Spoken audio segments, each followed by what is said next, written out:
Welcome back to the show. I'm Rob. I'm here with Mike and Joe again. It is the Hogs, Hops, and Hope podcast. Hot takes, cold beers, cold brews, cold beers, cold brews, and zero credentials. So what's everybody drinking tonight? Let's start with that. What are we drinking tonight?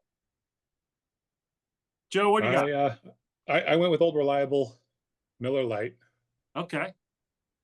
I like the glass. Someone cool must have given you that glass. Yeah, absolutely. Don't hurt yourself, patting yourself on the back there. So I've got a Old Busthead Vixen Irish Red Ale. Now, Old Busthead is a Fauquier County, so another local brew. Okay. And I was thinking about it today. A few weeks back, the grocery store near me had some sales on 6 packs of beer, so I stocked up on a bunch of local ones. So that's what I have that I've been doing. They were all like half off. So okay, nice. So I got a few more to come in the coming weeks. Okay, nice. So I'm going with something a little different. I'm going with the Allagash White Belgian style wheat beer, and this is out of Portland, Maine. It's a little different than my normal choice. I usually stick with the pale ales or an IPA, so it's a little different, but it's got a nice color to it, and it's not too bad.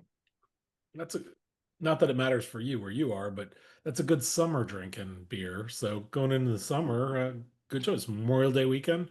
I was going to say it is unofficially summer now. That's right. And I didn't spend the weekend at a pool, so hey, I got that going for me. So for today's show, it is Wednesday, May 28th. It's 7:20 here on the West Coast, and add a couple hours going east. OTAs started today, and it's just there's no pads or anything like that. The team's going through some motions, running through some drills. And the big news always with the OTAs, they're optional events, is who doesn't show or who doesn't participate. And Washington had 3 players who did not participate today. That's Tunsil, the offensive tackle, Lattimore, cornerback, and Terry McLaurin, all missed today's activities. And so it's not a huge thing, but it's always interesting to see who doesn't participate. The talk is that Tunsil, he never did these things when he was in Houston, so no one's really worried about that. Terry's sitting out because he did this on his rookie contract. There's the talk that he's going to get an extension, and then Lattimore, well, maybe he's still being careful with some injuries. I don't know. I didn't hear anything about that, but I guess the 2 questions I have for you guys is, one, how excited are you that these activities are starting to happen now? And 2, how concerned, if at all, are you about the 3 of these players missing these activities? Yeah, I mean, any thoughts on that? Are we concerned that these veterans aren't participating? Well, look, I brought up McLaurin, was it last week, missing things, and you guys assured me it doesn't matter, no big deal. So I'm not worried about anything now. Okay, because you guys. I'm sticking to it with him. The other 2, Lattimore is a little concerning to me. In what way? I don't know why. I don't know. We traded for him at the end of last year. Well, we traded for him in the middle of last year. Sorry. Oh, yeah. We didn't see him till the end of the year, right? Yes. Right. So is that why you're concerned? His injury history? I don't know. I don't know. I have a funny feeling about him. I don't think he's going to be that great this year, but I really want him to be. Tunsil, he's new to the team. You'd think he would show up as much as he could to get some camaraderie with the team, right? He's just trying to move. You know how difficult it is to move. Yeah, when you have so much money, I think it's easy to throw money at someone and say, is it easier for them? Got it. Yeah, I think so. Like if you paid me $20 million a year, I'd move all the time. I don't care. If you want me to move every week, I'll do it. Joe, I share your concern about Lattimore. There's something I was concerned when they traded for him. As much as I liked him as a player, the fact that he went to Ohio State, if they had drafted him originally, I would have been ecstatic. and I'm glad he had a good career in New Orleans. But with the injuries, I wondered when they traded for him how good of a move that was, and the fact that he really didn't play that much for the team going to the end of the year, into the playoffs, is somewhat concerning. Now he's going to have a whole off season to heal up properly, and now he's going to have the off season to get more involved with the team and the schemes and all this type of thing. Again, these activities, they're not wearing pads, they're not doing contact things or anything like that. But you're right, it's the same thing with Tunsil. Where's the camaraderie? Where's the, they have contracts. Terry, I realize he doesn't have guaranteed money, and that's why he's sitting out and he wants to, new contract. Okay, fine. We talked about that. We'll set him aside. But I'm not surprised by Tunsil, because all the reports I heard about him when they traded for him was he's not a leader. He's not a rah-rah guy. He's not the one who sets the tone. He didn't do that in Houston. No one's expecting him to do that here. So the fact that he's not showing up, that doesn't surprise me, because I don't think that's who he is. I think he's a veteran who says, I don't need to be there and it's optional, so I'm not going to show. And not that he's malicious about it. I just think he there's some veterans like that on every team throughout the league that just like, nope. It's like all the unsigned free agents that have been in the league for 10, 12 years. They're not going to sign with any team right now because they don't want to have to participate in all these things. They don't want to have to participate in minicamp. They'll sign with these teams more into July or even August, so they don't have to deal with all this stuff. So I think that's what's up Tunsil's alley. But yeah, I have the same concern about Lattimore. I don't know what he's going to bring to the table for them this year. And I think people are, I know I'm a pessimist, but I think they got the bar a little too high for him this year. Well, they're calling this phase 3 of OTAs, I think is what I read today. So we've had previous things happening where I heard that McLaurin was at stuff earlier in the year. So, yeah, they had some other things, and they had the rookie mini camp and all that type of stuff. Obviously, none of these guys would have been at a rookie mini camp, but yeah, he has participated in things, but these are the first I think things where the team's actually getting on the field and doing things. So I'm not worried about. I'm really not worried about Terry. I'm worried about the other two. It's like, did they come to the other stuff? That's what I'm wondering. I don't know. I didn't see anything one way or the other. I didn't, and I know it's all voluntary, and like, hey, these are veterans. They know how to take care of their bodies. Right. The only thing that's disheartening is it's a new team, and do they know what they're doing yet? Yeah, like Debo's there. He was participating. Yep. So. But maybe you need more chemistry with the quarterback. Yeah, possibly, but I don't know how much they're running plays or anything where it's he's doing a route tree or something like that. I think it's I saw some video of Jaden throwing at targets and stuff. So I don't know so much that. So I don't know. I mean, well, but there is something to, even if they're not running plays like you're saying, just the being there together, and they're going to have to build that connection and chemistry and things like that. It makes sense. So I don't know. I'm not too worried about any of it, but it's there's not a lot going on right now in the league. So this is what we have to talk about. So we will we'll bring out that horse and beat it. I did see one report that Dan Quinn, because he was interviewed today, was talking about Cosme coming back from injury, that he's healing fine. He's progressing as he should be, and there haven't been any concerns. I guess time will tell. They don't know when he's coming back. No one knows that yet. It's way too early.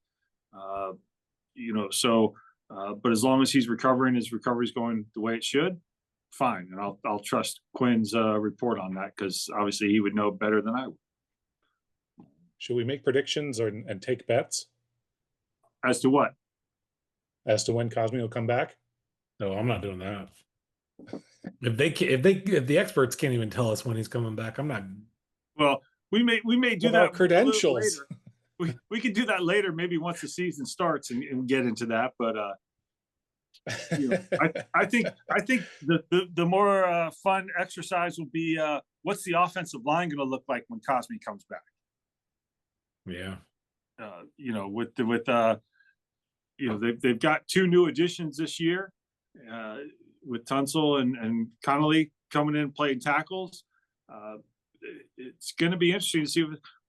I'm curious as to see if anyone's going to be cut, like Allegretti, or not, you know, or you know, if one of these guys or something. Someone may get bumped to, you know, open a spot up. That'll be the interesting thing to me. But yeah, look, the important thing is he's healing and he's progressing the way he's supposed to be, and there hasn't been anything unexpected. So I'll take that as a positive. Anything else on any of that? You guys want to touch on that? Any of that? The We should make OTAs? wild accusations and guesses as to what Terry's contract's going to be. Well, I guess, yeah. I mean, that's the big speculation. I love seeing online the people who get into arguments of the ranking players in the league. And someone said that DJ Moore was a top 10 wide receiver in the league, and someone's response was, well, if he's a top 10, then Terry's a top 5. And I really don't care if Terry is a top 3, a top 5, a top 10. I only care if he goes out and he does his job and he catches the ball when it's thrown to him and the team wins. So, you know, Terry's going to get his money. You know, I think he's going to be here for the long term, and I'm not worried about that. That'll play itself I really hope he does stick around. It'd be nice to have some loyalty. It'd be awesome for him to get paid this year and extend his contract. Yeah. I was seeing that both Debo and Terry are going to be the 2 that would be number 1s next year, but they're both on the last year of their contracts. So it's like people are already speculating, well, which one would you keep? It's like, well, let's keep Terry. He's been loyal as hell, and it's been an amazing asset to the company, to the team. Just get back from work, Joe. Whatever the hell it is. No, I think look, they want to give Terry an extension. They've been talking for some time about that. So I'm not concerned about that. The whole thing with Debo was he has to earn his new contract from Washington. Right. And they may decide Washington, the Debo could come out and have catch 80 passes for 1,200 yards and 8 touchdowns. And Washington could say, thank you very much. Have a nice day. And not even offer him something, or another team could come in and offer him a ton of more money than Washington's willing to pay for him, and he's gone. I don't think Samuel's a priority for the team because he hasn't done anything for the team. Right. Terry's going to get a new contract before, in my opinion, he'll get one before the start of the season. So, I mean, and that's a big window from where we are right now, but he'll get one before the start of the season, whatever it may be, that's going to ensure that he's playing in Washington for at least the next 3 years. Samuel, I don't know. We won't know about Samuel until at least halfway through the season. So I don't even think that's a comparison as far as, who's going to be this, like, what if Noah Brown has a good season, solid season, now that he'd be around all year? They could say he's our number 2 guy. Lane could have a great season as a rookie, and they say, hey, you know what? He's ready to take the next step. So any of these things could happen, but I don't think Samuel's the priority at all. No, I mean, no, I don't think so either. Go ahead. No, go ahead. No, I was just gonna say I don't think so either, and I agree with what Rob was saying. That's all. Yeah. No, and I completely agree too. I mean, look, you take Terry and Debo. Even if they're equal, Terry's been with the Commanders forever. There's something to that. We know he's a leader in the room. I'd rather have the guy who's been with the team. I mean, look, if he's a Commander for life, I wouldn't hate that. Right. Well, I think that's what everybody wants. So that's what I'm saying. I don't think there's a. It's especially in this league now.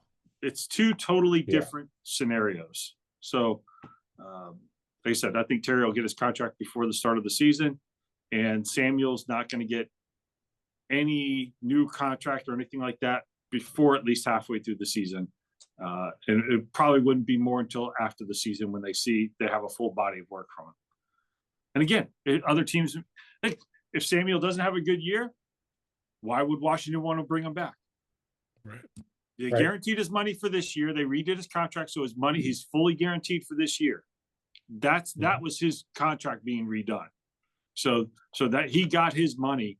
Now he's got to earn everything else moving forward. Terry's already earned that right, so he'll be fine. And Debo may not be on the team next year. So Gotta love those 1-year contracts. gotta love this. I was just going to say, the most exciting thing about Terry's extension when he gets it is it'll be more than 1 year. I hope. That's right. Yeah, it will Expect. be. And hopefully it will provide a little bit, not that they necessarily need this, but it'll provide a little cap relief, either for this season. If not this season, then definitely next season, because they always have a little bit of a lower cap hit when they start. So if there's a free agent they want to go after, whether it's something, a defensive end that's still on the market, or, people are still talking about trading for Trey Hendrickson from Cincinnati. They're still like, hey, is that still a possibility? But that's going to come with a new contract as well if they were to do that. So that's one of the big things about redoing Terry's contract is it will give them a little bit more cap flexibility. So that's, obviously they're not going to wait till the end of the season. That's why they're going to get something done. They don't want him to become a free agent. They don't even want to put him out on the market. I mean, they would tag him probably, if anything, but then that starts to be messy, as we saw with Cousins. So, like I said, they'll get it done. I'm not worried about that. I would be more worried about Tunsil and Lattimore missing OTAs than I am about Terry getting a new contract. So the only other thing, Mike and I, we both saw this article on ESPN today. They put out their FPI ratings, and FPI is what they call it, Football Power Index. Sounds really intense or powerful. And I'm not even sure how they come up with this. Really, it's betting markets in conjunction with each team's schedule. The difference between the quarterbacks and special teams rating, all these different things. I love stats. I'm a stat guy, but some of these new stats they come up with just make zero sense to me. Here we go. I got it. You got it? Football Power Index that measures teams' true strength on net points scale. Expected point margin versus average opponent on neutral field. Okay. Whatever the hell that means. So there you go. It's all made up shit is what I'm hearing. Yeah. A little bit of that. Sure. I mean, the numbers aren't made up, but it's a made up stat. No, it's. Well, if they're taking numbers that actually exist, then they're real numbers. I mean, that's not made up. So you got the Eagles can in do the whatever first you want at a with numbers. 5.5. Yeah, right. Yeah, so Eagles at first at 5.5 and New Orleans at negative 5.2. Right. So that means that the Eagles playing any given team on a neutral field have a 5.5 point advantage. Mm-hmm. And the Chiefs are second at 5.4. Ravens are third at 5.2. And so the interesting thing that popped up for us is Washington is sixth. And I don't look, they're sixth. It's Eagles, Chiefs, Ravens, Lions, Bills ahead of them. Those are the best teams in the league. I don't think too many people would argue that. I mean, these are the teams that are always there. I mean, obviously the Eagles and the Chiefs are 1 and 2 as they should be. They've played in 2 of the last 3 Super Bowls. So, okay, fine. The Saints, Joe, as you mentioned, they're 32nd. They're the last team at a negative 5.2. Now, part of that stems from the fact that Carr, their quarterback, announced his retirement, and now they're kind of scrambling for a starting quarterback. So they got some issues down there. But Washington is sixth, ahead of the Bengals, Packers, and Chargers and Rams. That rounds out the top 10. So my question about this is, do you all think that where things stand right now, and I realize we got rookies that haven't even suited up for contact in practice. We got a couple new players in, but every team's going through this. And we've talked about the schedule. Do you think that Washington is, and this is not exactly what they're saying, but do you think Washington is the 6th best team in the league? Do you think that's too high or too low or right where it should be? What do we, Papa Bear, Mama Bear, Baby Bear? What do we got? Well, I'll say, I think if I was just without data and anything, gonna peg them somewhere, I probably wouldn't put them at 6. But, and you pointed this out earlier, Rob, the drop from the Bills at number 5 to the Commanders is almost 2 points. Then you look at the Commanders through even the Rams, that's less than a 1 point difference between them. So you've got those 5 tightly grouped together that, do I believe they belong in that 6 through 10 ranking and give or take a 10th of a point here or there? Yeah, I do. I think that is right. Do I think they are the top of those 5? I don't know. We'll see. I think we finished 4th in the league last year. I think it demands some respect that we're up there. But I don't know, it feels about right. We didn't have major, I mean, we lost a lot of players, but we didn't have major overhaul of like key players this year. So we're pretty solid there, and we picked up some needed items, and so I think feels about right. Yeah, I think what Mike was saying, if you're grouping them in that second group, 6 to 10, I think that sounds about right. And those 5 teams can be interchangeable, I guess, to an extent, depending on your bias. So we deserve to be on top. Yeah, I guess, and this is probably my bias, I was surprised to see Bengals at number 7. Yeah, they didn't even make the playoffs last year, right? Yeah, but if they improve their defense, then that's what they were lacking last year. So if they improve their defense a little bit, they're going to be that much better. I'm guessing that's why they're up there. And again, part of it comes down to quarterbacks. I mean, you look at the teams that are listed there: Eagles, Chiefs, Ravens, Lions, Bills. Those are arguably 5 of the best quarterbacks in the league. And then, again, you go to Washington and Bengals. Another 2, Burrow, Daniels, obviously. Chargers have Herbert. Packers have Jordan Love. These are some of the better quarterbacks in the league that I don't think anybody would really dispute. So I think that plays a big factor in it. But it's this is just one of those little fun things to talk about. It's where do you rank everybody, and it's always hard to do in the off season. We haven't seen things. We don't know what the rookies are going to do, but we don't know what they're going to do for any team. So you're playing on a somewhat level field. You're guesstimating things. So just a fun thing to look at and see. Which is why I'm like, that's why for me to say 6 through 10 for them, that's the right grouping for them. But you can't. I mean, look, this is why we play the games, right? On paper, you can make someone, win every game, which, according to this, the Eagles should win every game by 5 points, more than 5 points. Well, and how many times did Washington win the offseason? I mean, they would sign all the best free agents or the best free agents and all this, and they would end up with 5 wins. So, I'm not putting a whole lot of stock in this, other than it's just a fun little thing to talk about. And it's a slow part of the league year right now. We are going to have we got training camp will start. Mandatory mini camp starts June 10th, so I think that's when things will really start to pick up. So that's in a couple weeks, so about 2 weeks from now. So that'll be the big thing. We'll start seeing players on the field a little bit more, running through some things, more of the schemes, and everyone will be there, hopefully.